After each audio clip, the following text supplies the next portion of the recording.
Malcolm Weatherby, reporting from Rancho Cucamonga, California. And today, we're going to speak with the great-great-grandson of Nick... Sir, lad, I'm right here. Why are you pointing the camera that way? What is this so important? Blimey! It's Tayliss Forge! Oh, I was just about to have tea with the great-great-grandson of Nikola Tesla. Would you like to join us? I would love that. Oh, please, lead the way. It's right over here. Splendid.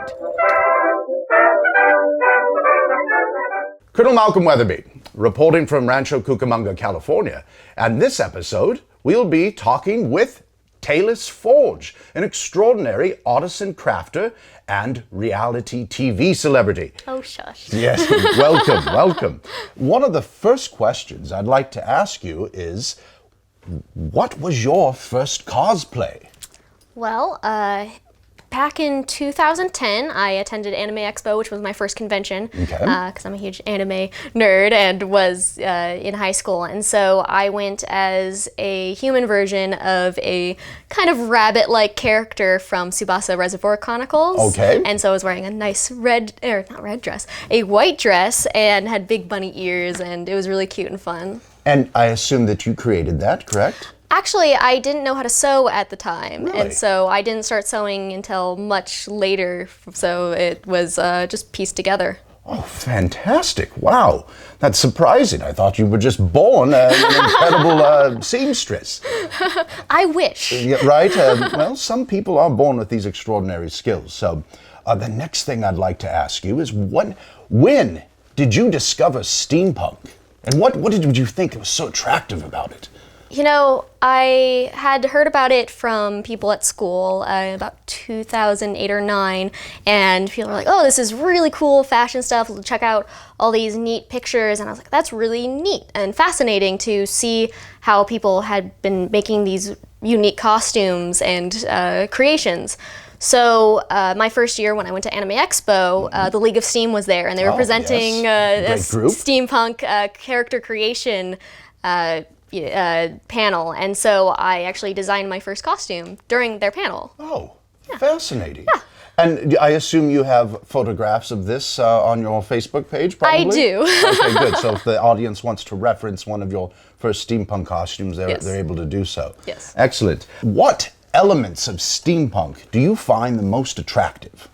I think the elements that I find most attractive are the uses of metallics in costumery, especially the costumery. That's the thing that I'm drawn to, and especially in my own unique take on it, I try to add color back into the steampunk world because the Victorian era and, you know, the time periods before and after were very colorful, and their skill, even without using, heavy machinery, was just astonishing, and trying to bring that into what we do and recreating and having this alternate history is really fascinating. Outstanding. That's great. If you were able to change anything in the present steampunk community, what would it be? I think some of the things that is kind of underrated in the steampunk community is the use of different cultures in our steampunk, fashion, and, just the people that are at the community, because people feel uncomfortable being at this time period where there was, slavery involved and all these, horrible things during this time period, and realizing this is an alternative universe where those things didn't have to exist. Exactly. And being more accepting to other cultures and, including them in the fashion would be really, really neat. Have you actually, I've seen a few things like on Pinterest and Instagram where people have made like an Arabian steampunk, or even, Asia, and I find it fascinating. Yes. Do you know anybody personally that you could direct the audience to that is a great example of taking that different culture and turning it into steampunk? I don't know off the top of my head their names, but I do know that someone did a Bollywood steampunk, and that one was really fun. And there are a lot of people in Japan that actually have bands that are themed around steampunk, and those kinds of things are really neat. And I've done my own personal Japanese influenced costumes because I just love their fashion, and I think it's something that's very overlooked. Yeah, absolutely. I agree, because a lot of participants really focus on the British Empire, of Yes. course. Obviously, I'm a little biased with that opinion, just but a little. But yes, I do love the idea that it is an alternative reality in which all those negative things about the time period don't necessarily have to occur. Exactly. And that we are moving forward in this very open world, because a lot of people are turning things now into steampunk that some people would have thought couldn't be steampunk. But in my theory, we can steampunk darn near anything, right? Okay.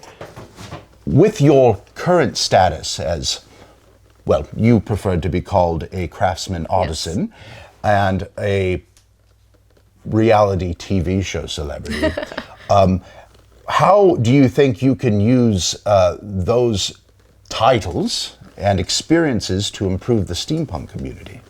I think, after doing the TV show and just constantly putting out more costumes whenever I get the chance, I want to use those as inspirational pieces so that they can use that to make their own creations. As much as I like to sell my own work and do all that, that's not what it's about. It's always been about, doing things for less expensive, because there's a lot of companies that like to make things in the steampunk community very mainstream and up the price because people know that doesn't, it's hard to come by. Right. And it doesn't have to be that way. And I want people to know that they can do it too.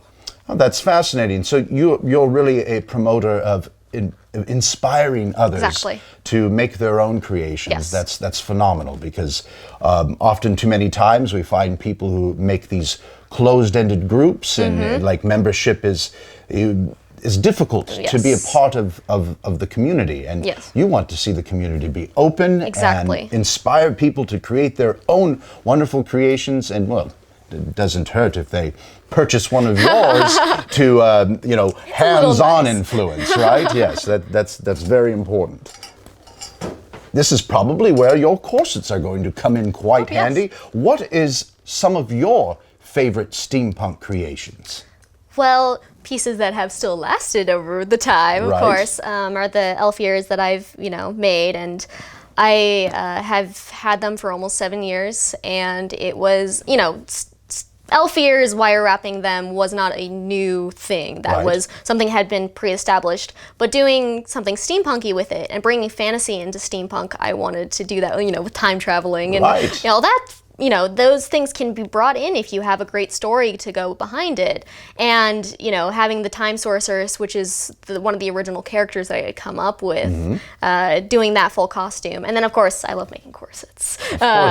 So I saw that you brought a couple of your favorite pieces. Could you please share them with our audience? So, of course, I have this corset, which is one of my favorites. And then I have this, which was done almost 2 years ago. It was something that I had been trying to test out with doing a different opening in the front. I mean, this unfortunately is closed permanently, but I would like to try it where I can have it unbuckle, and then be able to do all this fun strapping. And this was a gorgeous leather that Dr. Brassy Steamington had sent me, and she's like, I want to, help you with your corsets. So I really wanted to test this out. I don't have a sewing machine that can go through leather. And so cementing thinner leather onto thicker leather and, trying that out was something that I had fun doing. Interesting. And how long does it take you to make a creation like this? This one, I think, took me about 10 to 12 hours, because this is all hand punched, hand sewn. I do all the patterns from scratch. So it has a custom fit, and that takes, time. Yes, absolutely. And all the stitching and everything. Wow, that's fascinating. Thank you. And now you said this type of these are leather, correct? And the type of leather you told me about earlier. What kind of leather do you use? The inside is a veg tanned leather, which means that I can manipulate it a lot better for certain purposes, especially with tooling and stamping, etc. Painting it. And then this outside leather is, I can't remember exactly what it's called, but it was pre-embossed, and you can Right. find it at like Tandy Leather Factory. Okay, that's a spectacular design and Thank pattern you. on there. Yes, it's very nice. And this, the arch, like your corsets are very exaggerated Yes. in the waistline, which is probably an attractive feature Yes. that users want to experience when they have a corset. Yes. Yep. And what's great about these is that, it's already shaped when it's on or off. Right. It's very form-fitting, and so because it has those really sharp angles, it helps you look thinner, even if it's not even tight. And I noticed someone else had mentioned that it helps them with their posture as well. That can, if you wear corsets every so often, it can help improve posture because you're kept Right, yeah, upright. yeah. But the thing that you have to be aware of is making sure not to wear them too often, because then you rely too much on this and not on your back muscles. Right, and you want to keep that core strong. Yes. Yes, absolutely. You have another one here Yes, too, I I see. do. And this was one of my most recent creations. This actually won second place at my school fashion show for corsetry. And this is actually a custom embossed one. I 3D designed and modeled the patterning that goes onto it. Oh, really? Printed out the template and all that, and then I used a Sizzix Vagabond machine and embossed it onto the corset.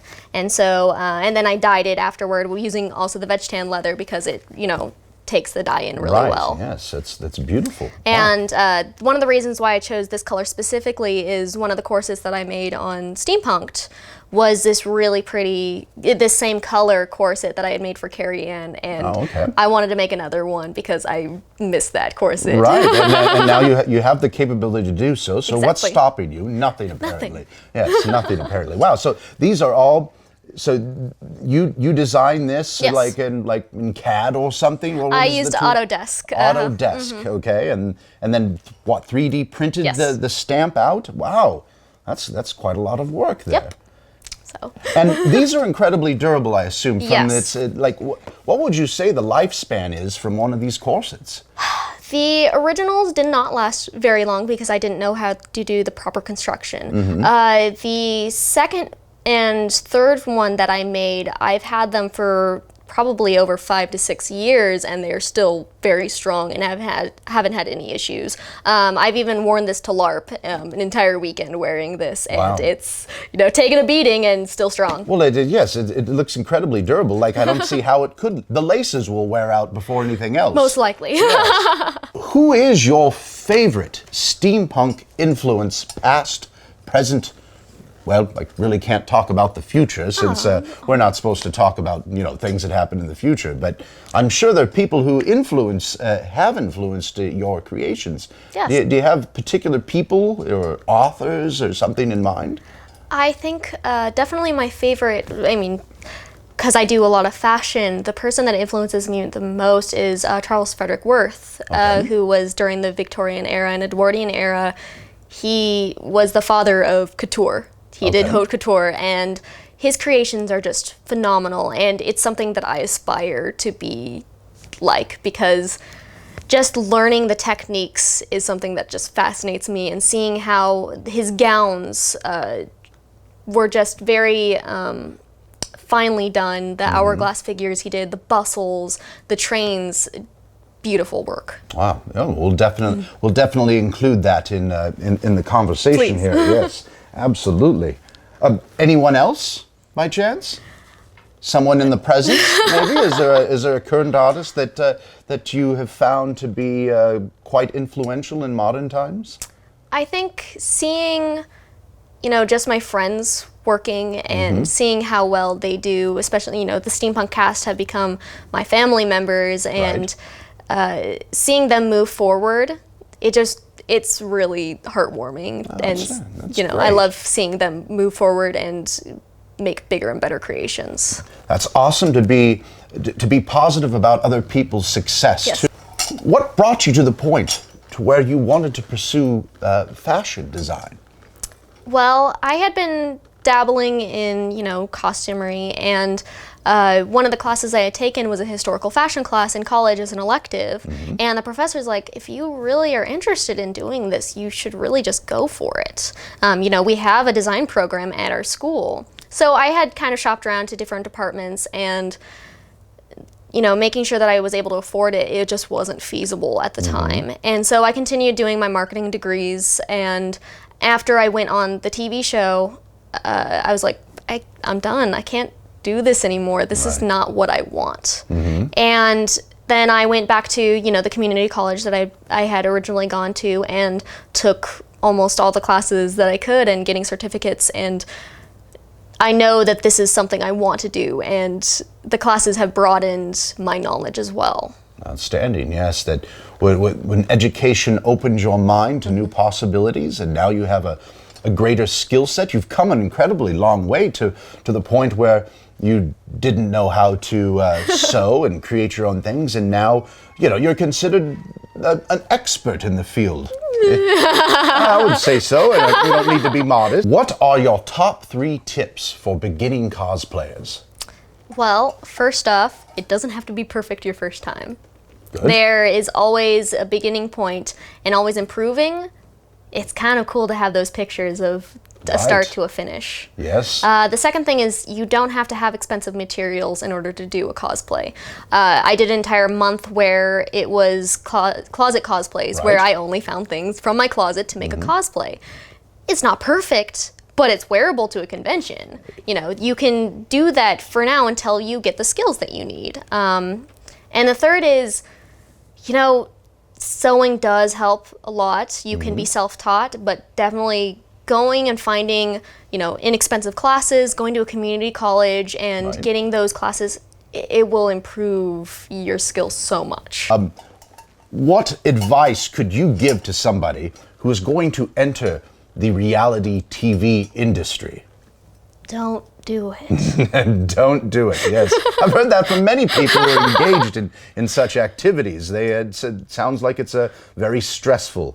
It is. It's very stressful, and I think that some people have it, and some people, just want those connections. And finding those connections on reality TV is sometimes difficult because you don't have, these people are either, very drama-based because that's what TV wants. Right.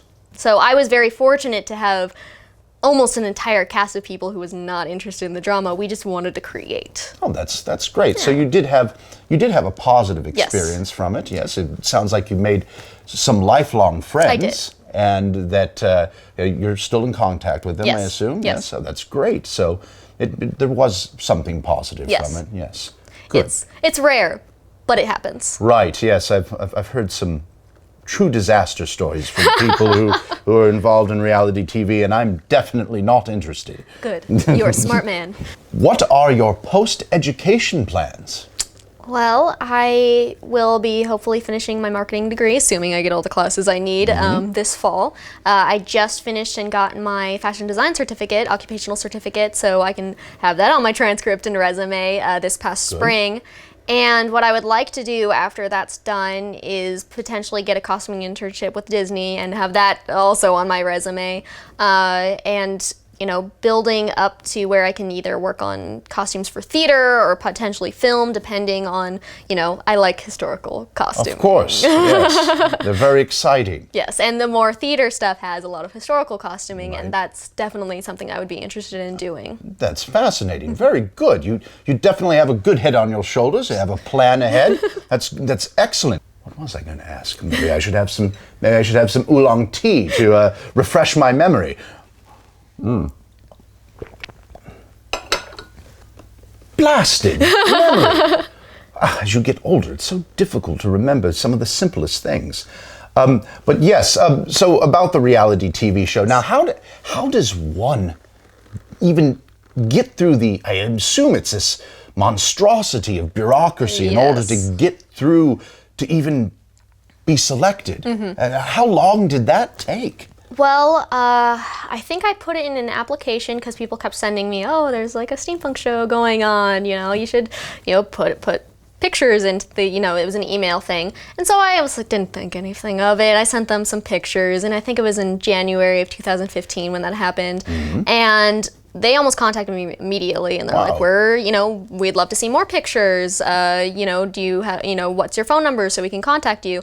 So there was about 7 different interview processes between then, whether it was email, form, phone, and then finally, once they had selected their last, I believe it was 22 people, the finalists, they flew everybody out to LA, and they had an audition kind of thing where they had us in front of the camera to make sure that we were good at being interviewed and that we were comfortable enough that we wouldn't be stuttering the entire time during the show. And then they also gave us a practice challenge. Oh, okay. And the practice challenge was about a 6-hour, it was a 6-hour thing where they would give us a pile of things and they're like, you get one to select. They had a number, we picked a number to see who got to choose first. And then they're like, all right, steampunk it. So in 6 hours, we had to steampunk an item. And based on the items that we had selected, they were going to select 10 final contestants that would actually be on the show, 2 alternates to in case something happened during the first week of filming.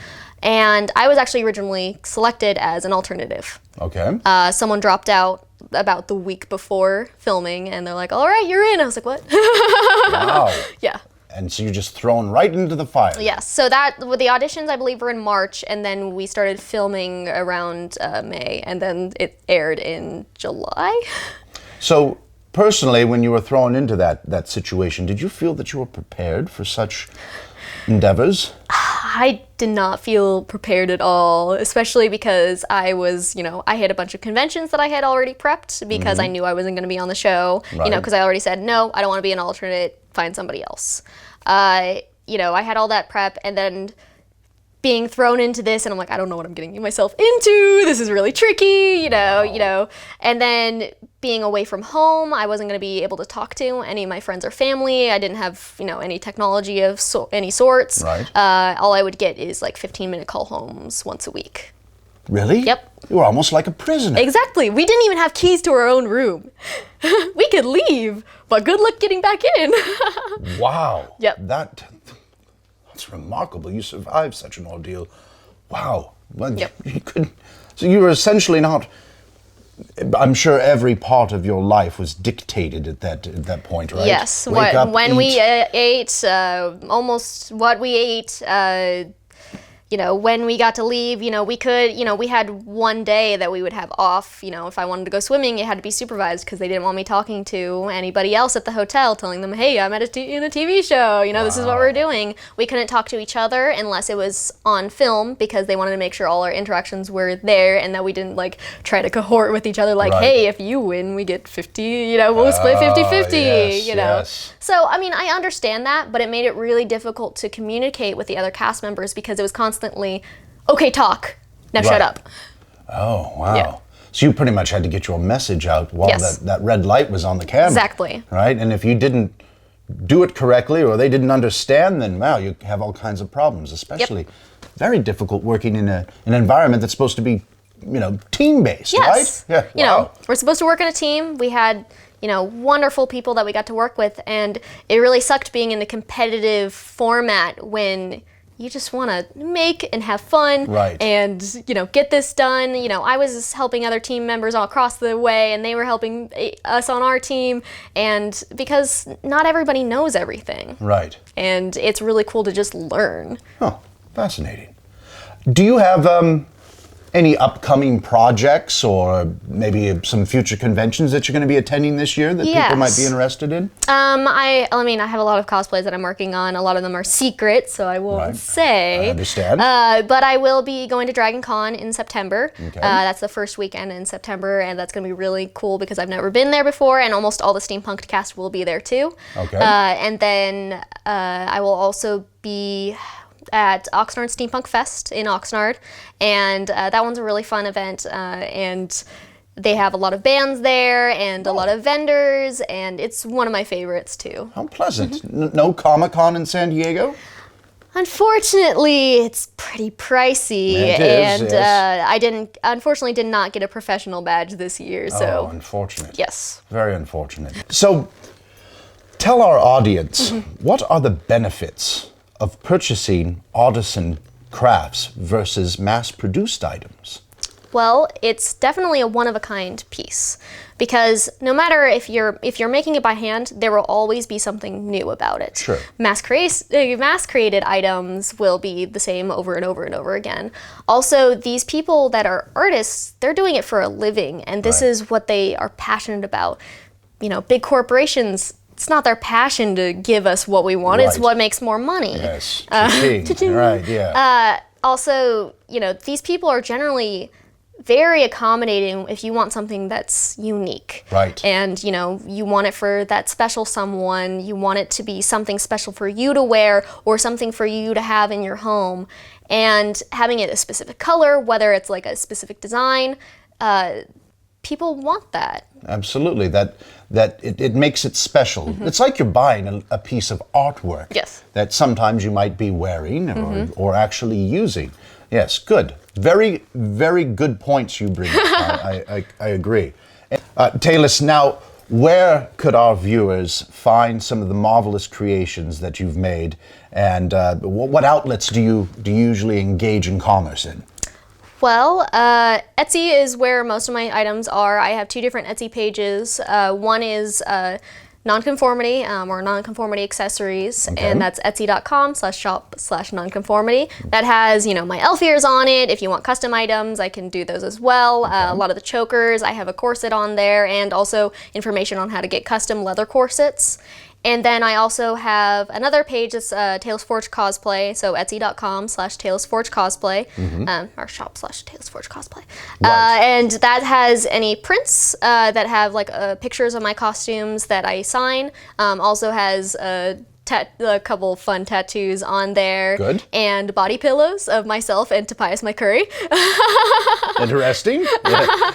And those are, you know, the items that are sold onto that helps fund the costumes that I do directly. Oh. So any profits from that, the other one helps me live. Right, no, I understand. Yes, we have to make ends meet somehow, yes. right? And then, of course, I have a Facebook. It's a personal account, but you can follow it. It's all public. Helps with those pesky algorithms that pages have. Yes. And then I have Twitter and Instagram. Those are both at Tayliss Forge. Perfect. Excellent. Great information. Tayliss, I can't thank you enough for taking your time to come out here and chat with us this afternoon. No problem. And I look forward to your future creations and adventures. Thank you. And thank you for the tea. Oh, absolutely. Anytime. You're welcome. And have a pleasant afternoon, and God save the Queen.